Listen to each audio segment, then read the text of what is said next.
It's a Victory Monday in Big Blue Nation. And if I'm wrong, I like to come in and tell you I'm wrong. But I wasn't wrong this time. I was right. And I'm here to tell you all about it. The Giants played excellent, a little sloppy down the stretch, but who cares? A win is a win. I'm Coach Gene Clemens, and I've got a giant issue. 3, 2, 1. Ladies and gentlemen, welcome back to another edition of A Giant Issue. I am Coach Gene Clemens. Thank you for joining me wherever you are joining me. New York Giants on SI. That's where you get all your New York Giants news and information, all the handy-dandy stuff that's going on after a win.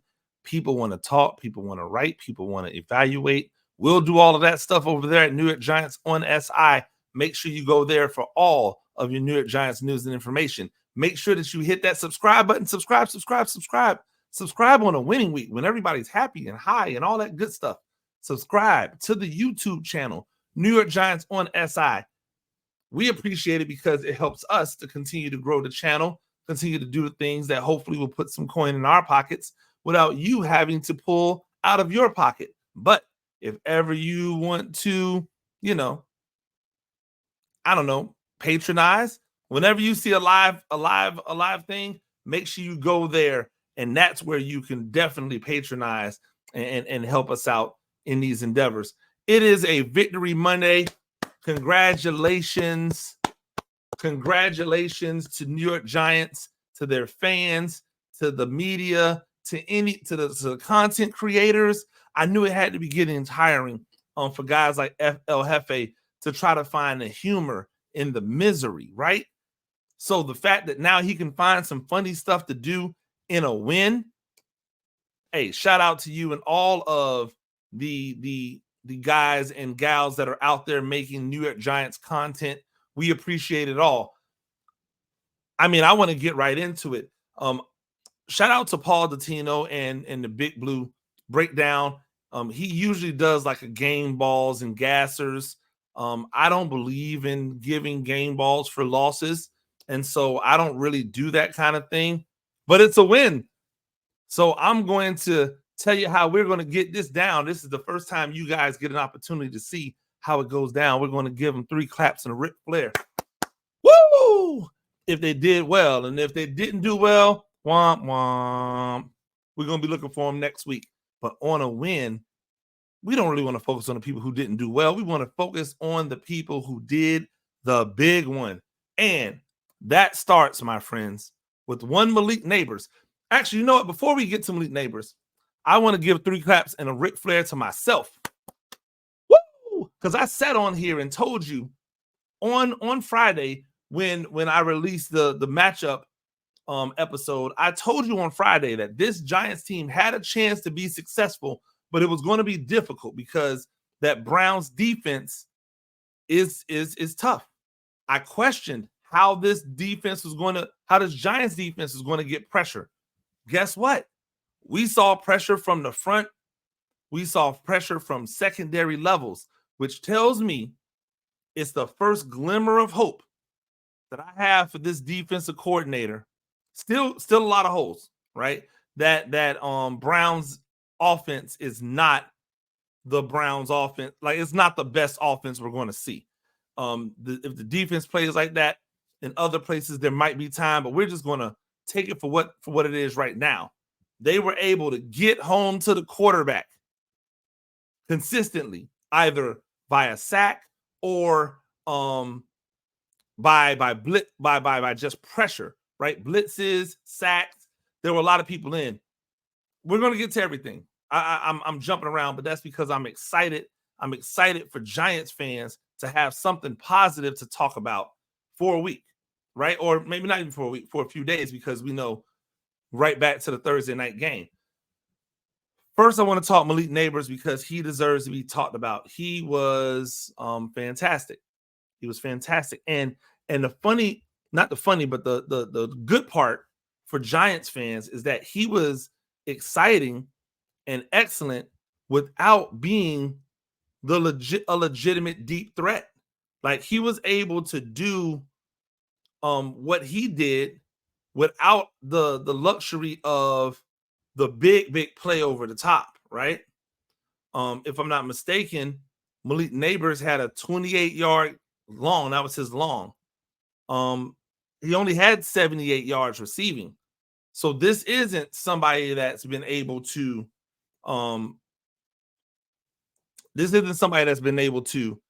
get off with heavy amounts of yards. He's getting targeted, right? That helps. He's getting targeted.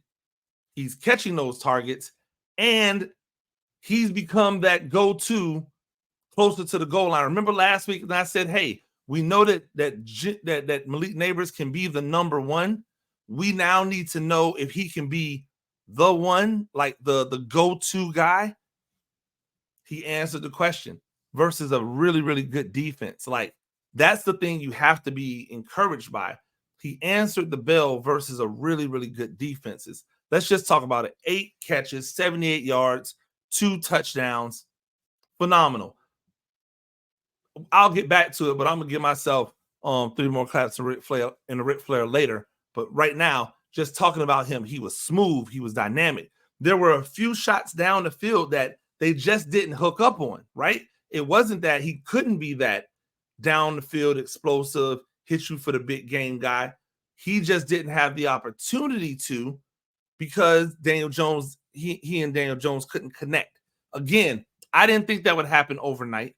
I think it'll take some time, but you got to know that that's in his bag too. The beautiful thing about Malik Nabers is that he's a true 3-level wide receiver. You can throw it to him on a screen pass or behind the line of scrimmage, let him go and get busy. You can throw it to him short, intermediate routes. He can grab it, be a possession guy for you, or he can shake somebody and make some yak, right? Or you can get him over the top. Bombs away, go get it, Malik Nabers type stuff. Like, those true 3-level wide receivers are just hard to stop because they have every way in the book to be able to get the ball. That's what you want out of a receiver, right? Fantastic job. Malik Nabers, 3 claps in the Ric Flair. Woo! Second, I want to give a shout out to Daniel Jones. Not because he had the greatest game in the history of man, but because he had a game that was good enough and executed well enough to not only win this game, but to win this game versus an elite level defense. Like, one of the knocks on Daniel Jones is that he only shows up. It's actually one of the knocks on Daniel Jones and one of the knocks on Kayvon Thibodeau, but I'll get back to it, is that they only show up well versus teams who are not good, versus, and more specifically, versus defenses who are not good. Well, can't say that on this one, right? Can't say he didn't show up well on this one. 24 for 34, 236 yards, 2 touchdowns, right? Here's the thing I really like. 8 carries, 20 yards. That means, you know what? Let's get away from, probably still too much, but let's get away from trying to make him the running back, right? Like, we don't really got time for that. Daniel Jones went out there. He was decisive. He got the ball around. He spread the ball around, right? Still not enough targets for Darius Slayton for my liking. Still not enough targets for Jalen Hyatt if you really think he's a dog, but that's for another day. Nabers had 12 targets. Wandale Robinson had 8. It's clear now. Nabers is the wide receiver 1, and although Wandale Robinson is in the slot, he is the Giants wide receiver number 2. We all thought that it was going to be Slayton and or Jalen Hyatt usurping Slayton for the wide receiver 2. Nope. Both of those guys, they're clear-cut wide receiver 3 and 4. The guy they want to get the ball to is Nabers, and a close second is Wandale Robinson. They want to get both of those guys the ball and get them the ball often. Nabers also had 2 carries, right? 4 yards, but 2 carries nonetheless. Don't know if I like seeing that more than I like seeing Wandale Robinson get carries, because Wandale is more of a natural back. He's a guy who's background is as a running back and getting the ball like that more often. Not that Nabers can't be special on a play to play basis, but that's not where he's as special, right? Malik Nabers went toe to toe with Amari Cooper and put up Amari Cooper numbers. Amari Cooper actually had 12 targets, 7 receptions for 86 yards and 2 touchdowns, right? But again, Malik Nabers on the winning side of that, the clutcher touchdowns. And Daniel Jones, not for nothing, spreading that ball around. Nabers 12 targets, Robinson 8, Singletary 4, Tracy 2, Bellinger 1, Theo Johnson 3, Slayton 2, Hyatt 1. It's getting the ball around in an efficient manner when you're not throwing the ball 40 plus 50 times. The recipe for success for this Giants team is for Daniel Jones to be anywhere between 30 and 38 receptions. 30 and 38 attempts. If he's up there in the 40s, then most likely things are not going the way that the New York Giants want them to go. So seeing him right in that sweet spot, 34 attempts, seeing him with 24 completions, that means he is over 66%. Right? He's probably somewhere around 68%. Fantastic, right? That'll get the job done every day, twice on Sunday. 3 claps and a Ric Flair for Daniel Jones. Woo! Now, more game balls. Wandale Robinson, 8 targets. He caught 7 of his 8 targets. 61 yards, a 20-yard long. Wandale Robinson continues to be that guy that just operates and helps to continue to move the chains, keep things on schedule. He's the on-schedule guy, right? Keep things on schedule, keep things moving in the right direction. He has taken the place of the tight end, the reliable tight end. Instead of the reliable tight end, the New York Giants have the reliable 5'8", 175-pound wide receiver. Probably 165, 170. He's a small dude, but well put together, which is why you can tell he used to play running back. But shifty, knows how to get in and out of breaks, doing a really good job of taking advantage of his targets. Brought all of those passes in. You gotta appreciate it. 3 claps and a Ric Flair for Wandale Robinson as the number 2 wide receiver. Woo! Rolling over to the offensive line. I want to give a shout out to all the offensive line, right? But I don't want to just, operate in that world where, the offensive line is a unit, and so because they're a unit, we don't really want to give them individual whatevers. No. I want to talk about like how good a few of these dudes played, but more specifically, I just want to big up how good Andrew Thomas is. Man, is he good. Right? Myles Garrett was trying to line up on Andrew Thomas's side and rush. It was really silly. I was like, word, you going to take on Andrew Thomas? Well, let's watch. Let's see. Is he fully healthy? Is he ready for the challenge? You're gosh darn right he's ready for the challenge. You're gosh darn right he's ready for the challenge. And he did a great job, not only in pass protection, but that's what really matters because they're not really trying to run this thing like we think they're trying to run this thing, right? Devin Singletary had that 43-yard run, and then beyond that 43-yard run, he ran 15 times for 22 yards. So, I can't necessarily say overall the run game is effective, although jumping in that 43-yard still matters. I always like to take the worst, take the best, find the mean, right? Find what it really is on a regular basis. But Andrew Thomas opening holes, Andrew Thomas still able to get to the second level. Andrew Thomas still able to collapse aside. He is every bit as good as any left tackle in the NFL, bar none. When you mention the best left tackles in the game, if you don't mention Andrew Thomas, then your list is fugazi. It's a fugazi, right? Forget about it.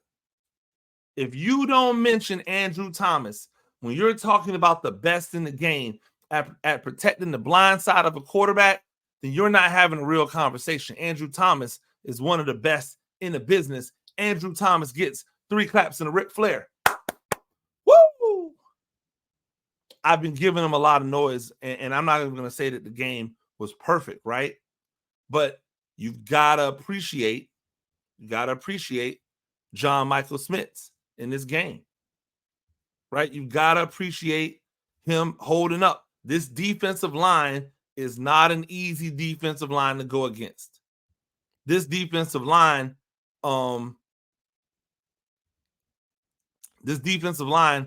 is, if not the best defensive line in all of football, clearly one of the 2 best, one of the 3 best, right? It doesn't get much better than this, this defensive line.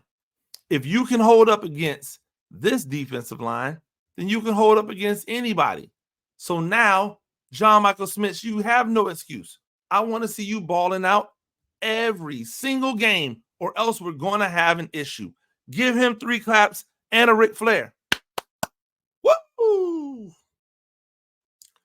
It's the greatest time of year again. Football is back, and it's here to stay till February.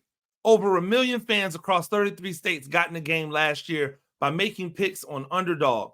Win up to 1,000 times your money just by choosing higher or lower on your favorite player stats, i.e. touchdowns, passing yards, and more.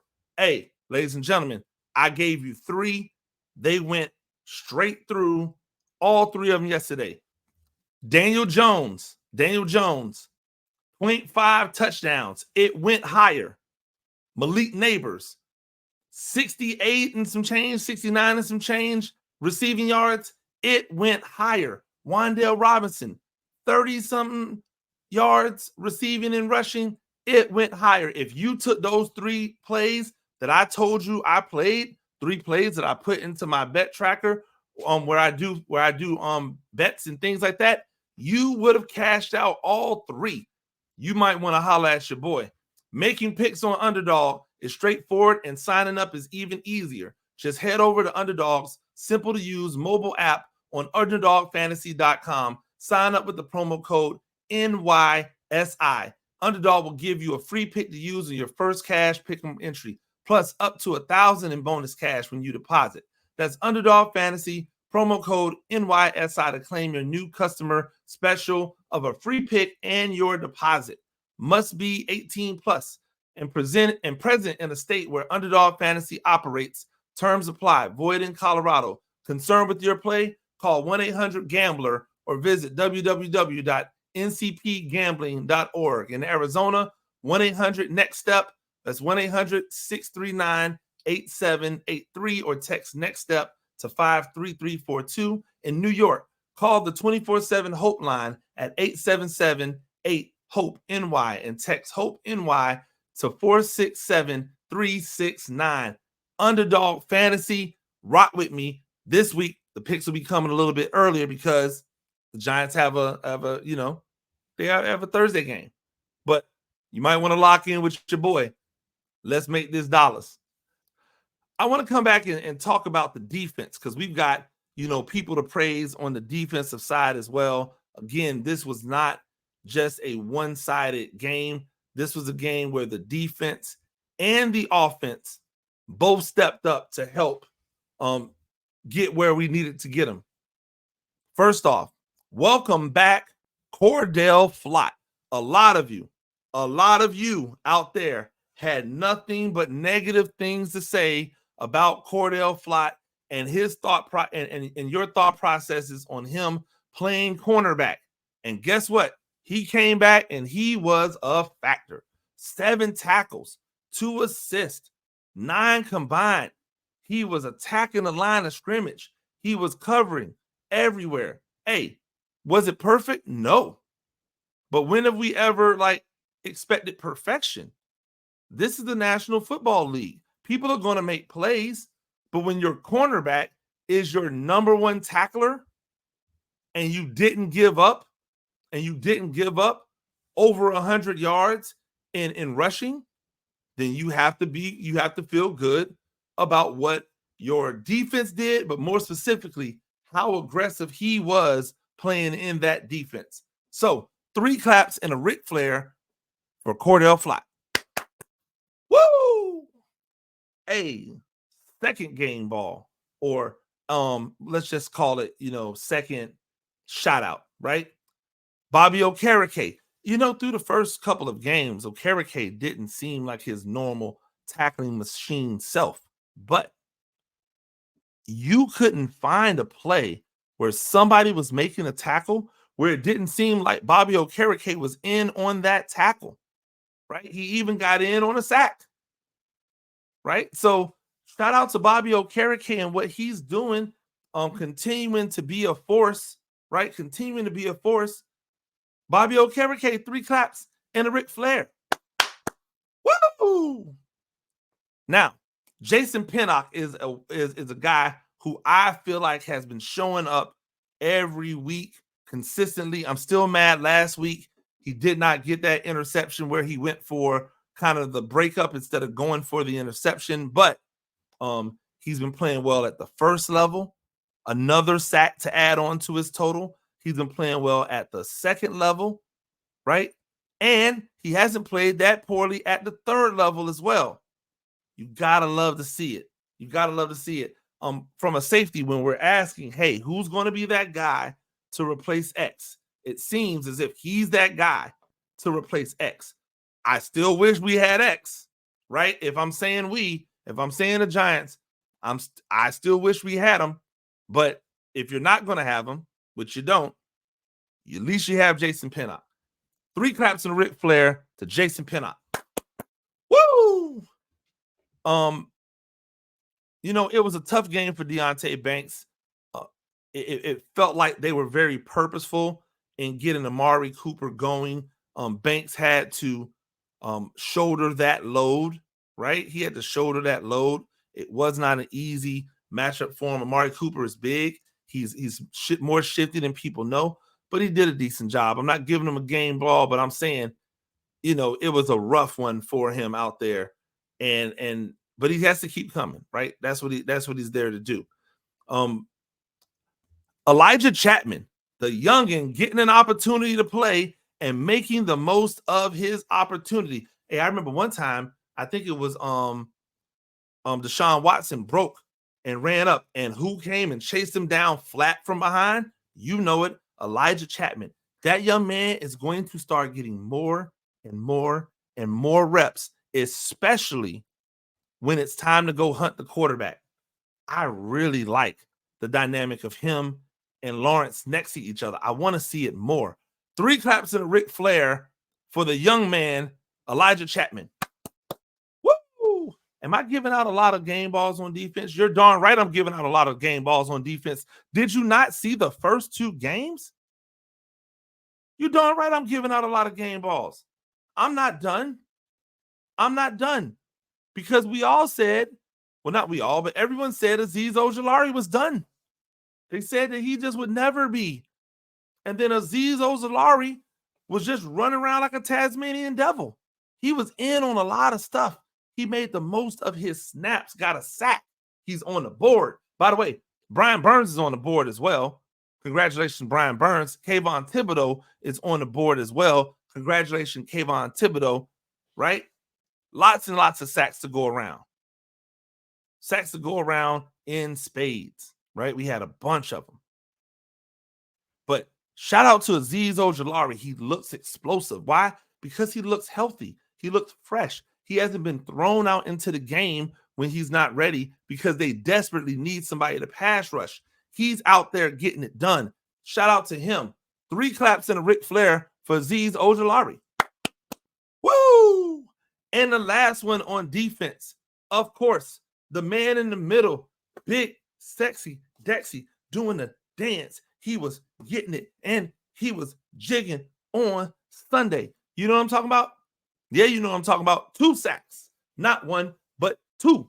2 sacks. One of the best defensive tackles in the game. You can't talk defensive tackle play unless you're going to talk Dexter Lawrence. When you talk about Jones up there in Kansas City, guess who else you got to talk about too? You got to talk about Lawrence. You know why? Because big, sexy Dexter Lawrence is a man-child in there. Could not be handled in there. He was out there making life hard for those boys in there. And if he's going to do that, right, maybe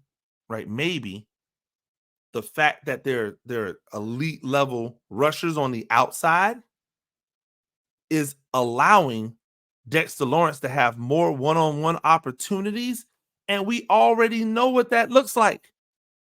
It's a double-digit sack season coming for Dexter Lawrence, ladies and gentlemen. 3 claps and a Ric Flair for Sexy Dexy. Woo! Hey, and not to be forgotten, because I've been hard on him, but I like the game plan this week. I like the way he switched it up. 3 claps and a Ric Flair for defensive coordinator Shane Bowen. Woo! Hey, I should probably give a shout out to Brian Dable. I thought that he did a good job of getting the ball in the hands of his playmakers, of keeping DJ clean and poised and under control back there. I won't get another 3 claps for Ric Flair because I think I gave out a lot. But on a win, guess what you should do? When a game is won, you should exalt in the win. You should give praise to the people. It doesn't have to be just 1 or 2 or 3. If there are 7 that did great jobs, give acknowledgement to all 7. If it's somebody in the scout team that did a great job during the scout, give them love, give them encouragement. Why? Because it's hard to win in the National Football League. If anyone knows that, it should be you Giants fans, right? Because, and that's not a shot, it's just the truth. I was a Buccaneers fan. I went years and years and years without ever seeing the Bucs win, right? When I was a kid. That's because it's hard to win football games in the NFL. Ask the Dallas Cowboys how hard it is. We're going to find out, right? We're going to find out on Thursday. But it's fantastic to be here for the next few days talking about and coming off of a win. You got to like what you saw out of the defensive line. You got to like what you saw out of the tackling, right? The run defense. This is what Shane Bowen was supposed to be. He was supposed to be the guy to stop the run. Guess what? On Sunday, his defense stopped the run. His defense stopped the run. Jerome Ford, 10 carries, 37 yards. Watson was the second leading rusher. Whenever the quarterback that's not named, Lamar Jackson is the second leading rusher, it's probably a good thing, right? So shout out to Shane Bowen and what he was able to do. Now, can we get 2 in a row and go into a long break, right? Can we get 2 in a row? That's what I would be saying if I was a coach, if I was a GM. Can we get 2 in a row? Can the Giants find a way to put together a game plan for a Cowboys team that will be absolutely starving for a win, right? And will come in guns blazing. This is a different type of pass rush for Dallas than it is for the Browns, because Dallas's pass rush is all about speed, whereas the Browns were all about power. So now it gives a different look for a pass protector. Will these guys hold up again? We're all going to find out together, and we'll all talk about it together. But it was great to be able to come in and celebrate a win. Shout out to Daniel Jones. After all he's had to endure these first few weeks. Shout out to Brian Dable after all that he's had to endure these first few weeks, mainly from me, right? Shout out to the defense because they've been scrutinized by me the past few weeks for their play against the run, and they showed up big on Sunday. Big. But the team is going to need them to show up again and again and again. Ladies and gentlemen, that's all the time I have for New York Giants on SI. That's where you go and check out all the New York Giants news and information. Any type of breaking news, anything that's coming along, any blogs that's going on. I think Patricia Traynor did a live blog for the last game. I might even do a live blog next game. I don't know yet if I'm gonna do a live blog or if I'm just gonna go live, right? I was thinking about that.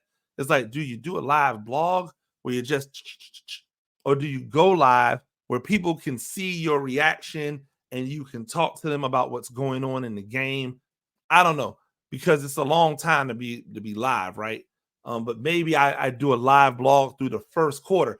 Leave something in the comments if you want to hear me like go and give analysis about what's going on in the game through the first quarter of the game, or maybe pop on for the last quarter of the game. Let me know. Probably first quarter though. Let's keep it first quarter.